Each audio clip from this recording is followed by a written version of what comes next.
తాకట్లో ఉన్న బంగారాన్ని విడిపించి ఆ రోజున మార్కెట్ ధర కట్టి మిగిలిన డబ్బును మీకు అందిస్తుంది కొమ్మూరి గోల్డ్. నమస్కారం, మీరు చూస్తుంది ఐడ్రీమ్. నేను మీ కీర్తి. నాతో పాటు ప్రముఖ ఆస్ట్రాలజర్ గోరుగుంట్ల సురేష్ బాబు గారు ఉన్నారు. నమస్తే సురేష్ బాబు గారు. కీర్తి గారు నమస్కారం అండి. సో మే నెలలో ద్వాదశ రాశుల వారికి ఎలా ఉంటుందో తెలుసుకుందామండి. ఓం గం గణపతియే నమః. స్వర్ణలక్ష్మి నమస్తే అస్తు. పరబ్రహ్మ స్వరూపిణి రాజ్యం దేహి ధనం దేహి సర్వకామాంచ దేహి మే. స్వర్ణలక్ష్మి అమ్మవారు ప్రతి ఒక్కళ్ళకి రాజ్యాధికారాన్ని, ధనాన్ని, ఇష్టకామ్యాన్ని, వాళ్ళ మనసులో ఏముందో ఆ కోరికలు తక్షణమే నెరవేర్చే ఒక శక్తి ఇవ్వాలని కోరుకుంటూ, అంతేకాకుండా ప్రతి ఒక్కరికి బ్రహ్మజ్ఞానం కలిగి ఉండాలి. ఎప్పుడు నవ్వుతూ హ్యాపీగా ప్రతి జీవితంలో ఉన్న ప్రతి నిమిషాన్ని ఎంజాయ్ చేసే ఒక గొప్ప మనస్తత్వాన్ని, శక్తిని అమ్మవారికి ఇవ్వాలని చెప్పేసి మనం కోరుకుంటూ 12 రాష్ట్రాల వారికి ఎలా ఉందో చూద్దాం. అందులో ముఖ్యంగా చెప్పుకోబోయే ముందు ఈ యొక్క మే మంత్కి చాలా విశిష్టతలు ఉన్నాయండి. ఒకటి, ఇది మనకి వైశాఖ మాసం పౌర్ణమితో స్టార్ట్ అవుతుంది. ఆ రోజున మనకి బుద్ధ పూర్ణిమ అని అంటారు, వైశాఖ పూర్ణిమ అంటూ ఉంటారు. ఇది అక్కడ నుంచి స్టార్ట్ అయిపోయి జ్యేష్ఠ మాస పూర్ణిమతో ఎండ్ అవుతుంది. అంటే పూర్ణిమతో స్టార్ట్ అయ్యి పూర్ణిమతో ఎండ్ అయిపోతుంది. ఇంకొకటి, కొన్ని చోట్ల మనకి దీంతో కాకుండా కర్తరి అని వస్తుందండి. అంటే ఈ కర్తరిలో ఎక్కువగా ముహూర్తాలు, అంటే పెళ్ళిళ్ళు కానివ్వండి, గృహ ప్రవేశాలు, తర్వాత కన్స్ట్రక్షన్ కొత్తగా స్టార్ట్ చేయటాలు, కొన్ని వాటిని నిషేధించారు. తెలుసుకొని అవి ముహూర్తాలకు వాడొచ్చలేదని గమనించుకొని ముందుకెళ్తే బాగుంటుంది. ఇంతేకాకుండా వీళ్ళకి ఈసారి కొన్నిసార్లు కొంతమందికి హనుమ జయంతి పరిస్థితులను బట్టి కొంతమంది చేస్తూ ఉంటారు. అది కూడా కొంచెం గమనించుకొని మిక్స్డ్గా ఉంటుంది కాబట్టి గమనించుకొని చేసుకోవాలని చెప్పేసి నేను కోరుకుంటున్నానండి. యాస్ట్రాలజికల్గా అంటే గ్రహాల పరంగా చూసుకుంటే 4 గ్రహాలు మారుతున్నాయి. ఇందులో ఫస్ట్ గ్రహం మారేది మనం చూస్తే 4 గ్రహాలు మారుతున్నాయి. కుజుడు వచ్చేటప్పటికి మే 11వ తారీఖున మారుతున్నాడు, 14వ తారీఖున శుక్రుడు మారుతున్నాడు, బుధుడు, సూర్యుడు వచ్చేటప్పుడు 15వ తారీఖు మారుతున్నారు అనమాట. ఈ గ్రహాల యొక్క మార్పు వల్ల మనకి 12 రాశుల వరకు ఎలా ఉందో కూడా తెలుసుకుందాం అనమాట. సో కన్యా రాశి వారికి ఎలా ఉంటుందండి? సో ఈ మే మంత్ కన్యా రాశి వాళ్ళకి ఆల్మోస్ట్ బాగుందనే చెప్పొచ్చు. కొంచెం ఛాలెంజెస్ కూడా ఉన్నాయండి. కొన్ని విషయాలు సంవత్సర ఫలాల్లో అయితే బాగుంది కదా కన్యా రాశి వారికి. కరెక్ట్.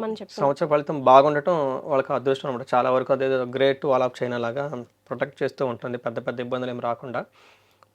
బట్ ఈ మంత్ కొన్ని విషయాలు కొంచెం జాగ్రత్తగా ఆలోచించుకొని ముందుకెళ్తే బాగుంటుంది. ఇందులో డీటెయిల్స్ చెప్పుకునే ముందు ఉత్తర 2, 3, 4 పాదాలు, హస్త 1, 2, 3, 4 పాదాలు, చిత్త 1, 2 పాదాలంతా కన్య రాశిలో ఉంటారు. పేరు బలం ప్రకారం చూసుకుంటే వీళ్ళకి టో, పా, పీపు, షమ్, నా, టా, పేపో లెటర్స్ అంతా కన్య రాశిలో ఉంటారు. ఇందులో 4 గ్రహాలు మారటంతో ప్రతి గ్రహం కూడాను వీళ్ళకి అడ్వాంటేజ్, డిసడ్వాంటేజ్, ఛాలెంజెస్గా 2 మిక్స్డ్గా ఉందన్నమాట. వీళ్ళకి ఏం చెప్తారంటే, ఫస్ట్ సూర్యుడు 8th హౌస్లో ఉండటంతో శారీరకంగా కొంచెం జాగ్రత్తగా ఉండటం చాలా అవసరం. 9వ స్థానంలోకి మూవ్ అవటంతో 15 డేస్ తర్వాత వీళ్ళ చుట్టూ వాతావరణం కొంచెం ద్వేషించినట్లు ఉంటుంది. అంటే వీళ్ళు బాగానే ఉంటారు, కానీ చుట్టూ ఉన్న వాళ్ళు వీళ్ళు కావాలని చెప్పేసి వీళ్ళని ఇబ్బంది పెట్టే పరిస్థితి ఉంటుంది. అది ఒక్కటి గమనించుకోవాలి. కొంచెం ధైర్యంగా స్ట్రాంగ్గా ఉండాలి. 8వ ఇంట్లో అగైన్ కుజుడు మిక్స్డ్ రిజల్ట్ ఇస్తూ ఉంటారు. కొన్నిసార్లు కొంచెం హెల్త్ కాంప్లికేషన్ తీసుకొని రావటం. 8th హౌస్లో కుజుడు ఉండటం కొంచెం యాక్సిడెంట్లు అయ్యే అవకాశం ఉంటుంది. జాగ్రత్తగా డ్రైవ్ చేసేవాళ్ళు చేయాలి. వెకేషన్కి వెళ్ళేవాళ్ళు కొంచెం 1-2 సార్లు సేఫ్గా ప్లాన్ చేసుకుంటే బాగుంటుంది. 9వ స్థానంలో విఘ్నం, ఆటంకాలు ఎక్కువ కలిగిస్తూ ఉంటారు. బట్ ఓవరాల్గా పని అయితే అవుతూ ఉంటుంది. ఇక్కడ 10వ స్థానంలో శుక్రుడు ఇబ్బంది పెట్టే విధంగా ఉన్నారు. అంటే ప్రతిదీ వీళ్ళకి ఒకటి తీసుకుపోతూ ఉన్నట్లుందనమాట. మీరు చూసుకున్నారనుకోండి, ఫస్ట్ 9వ స్థానంలో సూర్యుడు ఉంటే 2 రకాలుగా ఉంటుంది. ఒకటి ఓవరాల్గా మంచి జరుగుతుంది. కానీ ఓవరాల్గా మంచి ఎలా జరుగుతుంది? నిందాపరాధ కలహం నిర్దోషచ్చ అని చెప్తారు మహర్షులు. ఫస్ట్లోనే ఒక ఓపెనింగ్ సెంటెన్స్ పెట్టేశారు. నిందాపరాధ అంటే they are most innocent people, కానీ వీళ్ళు చేసినట్లు ఒక నింద వస్తుంది, ఒక బ్లేమింగ్ వస్తుంది. తర్వాత కలహం నిర్దోషచ్చ, వీళ్ళకి ఎలాంటి తప్పు ఉండదు, కానీ వీళ్ళ మీద గొడవలు వస్తాయంట. చూడండి, అంటే వీళ్ళ చుట్టూ వాతావరణం ద్వేషించినట్టు ఉంటుంది. వాళ్ళ ఫ్రెండో, బాసో, ఎవరో ఏదో మొత్తానికి నీ వల్ల ఇవన్నీ జరిగినాయి, ఇదంతా నీ వల్ల జరిగిందని చెప్పేసి వీళ్ళ మీద నిందలు వేసేస్తూ ఉంటారు. అప్పటిదాకా బాగలుతుంది, కారణం నువ్వేనా, ఇలాంటి నిందలు, ఇలా అపరాధాలన్నీ ఎదుర్కోవాల్సి వస్తూ ఉంటుంది. ఈ టైంలో ధనక్షయం, విపరీతంగా ధనం ఖర్చు అవుతుంది. ముఖ్యంగా పుణ్య లాభార్థ నాశనాచ అంటారంటే, మంచి సత్సంకల్పంతో, ఒక మంచి ఉద్దేశంతో ఒక పని కనుక స్టార్ట్ చేస్తూ ఉంటే దానిలో లాభం రాదు ఒకటి. రెండోది, ఈ చుట్టూ ఉన్న వాతావరణం ఉంటుంది. ఇలా ఉంటే ఎలా ఉంటుంది ఎవరికైనా సరే బాగుండదు. కాబట్టి ఇది కొంచెం ఏమంటారు, ఇంటర్పర్సనల్ స్కిల్స్, కొంచెం సహనంగా పేషెన్సీగా ఉండవలసిన మాసం అని చెప్పుకోవచ్చు. బట్ ఓవరాల్గా గుడ్, మంచి జరుగుతుంది. సేమ్ ఇలానే కుజుడు కూడాను ఒక 50% ఇబ్బందులు, 50% సక్సెస్ అని తీసుకొని వస్తూ ఉన్నాడు. ఫస్ట్ వీళ్ళకి ఏ పని చేసినా సక్సెస్ఫుల్గా ఉంటుంది, విజయవంతంగా ముగుస్తుంది, ధనం వస్తుంది. అయితే 8th హౌస్లో ఉండటంతో ఏమని చెప్తారు, కసారోగ పీడనం, కార్యసాని, హాత్ ప్రవాస అంటే ఉన్న ప్రదేశంలో ఉండకుండా దూర ప్రాంతాలకు వెళ్ళే అవకాశం ఉంటుంది. విపరీతంగా దగ్గు వచ్చే అవకాశం ఎక్కువగా ఉంటుంది. చెస్ట్ రిలేటెడ్ ప్రాబ్లమ్స్ వస్తూ ఉంటుంది. ఏదైనా కనుక పని చేస్తే అందులో సరిగా రిజల్ట్ ఉండదు అని చెప్తూ ఉంటారు. అంతేకాకుండా రుణచ్ఛేద స్థాన నాశనం అంటారు. ఎవరికన్నా అప్పులు ఉంటే అప్పులు వాళ్ళు విపరీతంగా బాధలు పెట్టేవాళ్ళు ఉంటారు. ఒక 2 అడుగులు ముందుకేసి వీళ్ళని కొట్టే అవకాశం ఉంది, జాగ్రత్తగా ఉండాలి. అంతేకాకుండా స్థాన నాశనం, అవమానంగా ఫీల్ అయిపోతూ ఉంటారు. కొంతమందికి ఉన్న ఉద్యోగము లేదా దాంట్లో డీగ్రేడ్ అయ్యే అవకాశం ఉంటుంది. కొంచెం జాగ్రత్తగా ఉండాలి. ఎందుకంటే చుట్టూ ఉన్న పరిస్థితులు సపోర్టింగ్ లేనప్పుడు వీళ్ళు వెళ్తూ ఉంటే మంచి ఉద్దేశంతో రిజల్ట్ రానప్పుడు ఇంకా వేరే వాళ్ళని వీళ్ళని కింద డౌన్ చేయాలని చూసేవాళ్ళు ఉన్నారు కాబట్టి జాగ్రత్తగా ఉండాలి. ఇంకొక విషయంలో కూడా చాలా జాగ్రత్తగా ఉండాలి. శుక్రుడు వీళ్ళకి 10వ స్థానంలో ఉండటంతో ఏమంటారు, అప్పటిదాకా చక్కగా వీళ్ళని ఫాలో అయిన వాళ్ళు వీళ్ళని రివర్స్లో తిరిగి క్వశ్చనించే పరిస్థితి వస్తుంటాయి అన్నమాట. వీళ్ళకి ఏమని చెప్తారు, వెక్కులం అర్ధనాశనం రిపోభైన్యం స్త్రీ సౌఖ్యం హాని మాప్నోతి అని చెప్తారు. అంటే ఏమని చెప్తారు, అర్ధనాశనం, రిపో భయం, విపరీతమైన శత్రువుల భయం ఉంటుంది. ధనాన్ని కోల్పోతూ ఉంటారు. వ్యకులం, మానసికంగా టూ మచ్ టెన్షన్ పడుతూ ఉంటారు. అంతేకాకుండా స్త్రీ సౌఖ్య హాని అని చెప్తారు. వీళ్ళకి ఇంట్లో స్త్రీలు ఎవరైనా ఉంటే వాళ్ళ ద్వారా రావాల్సిన కంఫర్ట్, లగ్జరీ రాకుండా వీళ్ళని తిరిగి క్వశ్చన్ చేసే అవకాశం ఉంటుంది. In the same wise ladies అయితే జెంట్స్ ద్వారా ఈ ప్రాబ్లం వస్తూ ఉంటుంది. అది ఇంట్లో నుంచి కానివ్వండి, బయట నుంచి కానీ. అగైన్ శుక్రుడు వీళ్ళకి వెరీ ఇంట్రెస్టింగ్గా కొత్తగా వెహికల్ కొనుక్కోవాలనుకున్న వాళ్ళకి ఈ మంత్లో చాలా సపోర్ట్ వస్తుంది. జ్యువెలరీ కొనుక్కోవాలి అనుకున్న వాళ్ళకి మంచి సపోర్ట్ వస్తుంది. ఇంటికి సంబంధించిన వాటిలో సోఫా సెట్లు ఇవన్నీ ఉంటాయి కదండి, లగ్జరీ కంఫర్ట్కి సంబంధించిన వస్తువులు, వెహికల్ కొనుక్కోవటం, ఇలాంటివి ఏదన్నా కనుక కొనుక్కోదలుచుకుంటే ఇది బెస్ట్ టైం అని మనం చెప్పుకోవచ్చు. అంటే ప్రతి గ్రహం మిక్స్డ్గా ఉందని తెలుసుకోవాలి. సో గ్రహాలు అయితే మిక్స్డ్గా ఉన్నాయండి, నక్షత్రాలు సపోర్ట్గా ఉన్నాయి, అవి కూడా అలాగే ఉన్నాయా? నక్షత్రాలు కూడా కొంచెం అలానే ఉన్నాయండి. ఒకటి ఉత్తర ఫాల్గుని నక్షత్రం వాళ్ళకి లాభప్రదంగా ఉంటుంది. రాజ్యము, ప్రమోషన్స్ అయితే వస్తూ ఉంటుంది. వస్త్ర లాభం, ఇవన్నీ పాజిటివ్గా ఉంటుంది. నెగటివ్ సైడ్లో ఫైనాన్షియల్ క్రైసిస్ అండ్ దేహపీడనం, దరిద్రము, దేహపీడనం అని చెప్తూ ఉంటుంది. తర్వాత హస్త నక్షత్రం వాళ్ళకి అగైన్ వీళ్ళకి రాజ్య లాభము, ఖచ్చితంగా ప్రమోషన్స్ అయితే వస్తుంది విత్ లాట్ ఆఫ్ డిఫికల్టీస్ అని చెప్పుకోవాలి. దరిద్రము, ధనహీనత అని చూపిస్తుంది. చిత్తా నక్షత్రం వాళ్ళకి దరిద్రము, ధనహీనత అంటే ఫైనాన్షియల్ క్రైసిస్ ఉంటుంది, టయానికి ధనం రాదు, కానీ రాజ్య లాభము, వస్త్ర లాభము చూపిస్తుంది. ఈ నక్షత్ర ఫలితం బట్టి మనం చూసుకుంటే ఓవరాల్గా ఒక ప్రమోషన్స్ వచ్చే అవకాశం ఉంటుంది. బట్ దానికి ఇలా చుట్టూ చాలామంది గిట్టని వాళ్ళు ఉండి డౌన్ చేసే వాళ్ళు ఉంటుంది. వీళ్ళని ఆ ప్రమోషన్ రాకుండా ఆపడానికి రకరకాల ఎత్తులు అవన్నీ చేసేవాళ్ళు ఎక్కువగా ఉంటారని గమనించుకోవచ్చు. అయితే ఇంకొక విషయం కూడాను, సూర్యుడు వల్ల వీళ్ళకి గాయాలయ్యే అవకాశం ఎక్కువ ఉంటుందని గమనించుకోవాలి.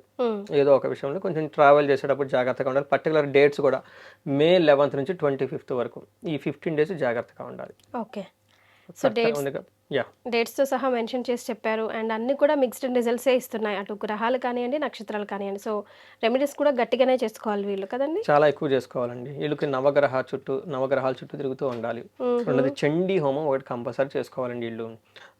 ఎందుకంటే గ్రహాలు పెద్దగా ఎక్కువగా అనుకూలంగా లేరు. వీళ్ళ చుట్టూ ఉన్న వాతావరణం వీళ్ళని ఏదో ఒక విధంగా డౌన్ చేసే విధంగా ఉన్నారు. ఇన్ని నిందలు పడటం కంటే కూడాను ప్రికాషనరీగా మనకి మంగళవారం రోజు కానీ లేదంటే ఫ్రైడే రోజున కానీ చండీ హోమం హోల్ ఫ్యామిలీ మెంబర్స్ అంతా కూర్చొని చేసుకుంటే చాలా బాగుంటుంది.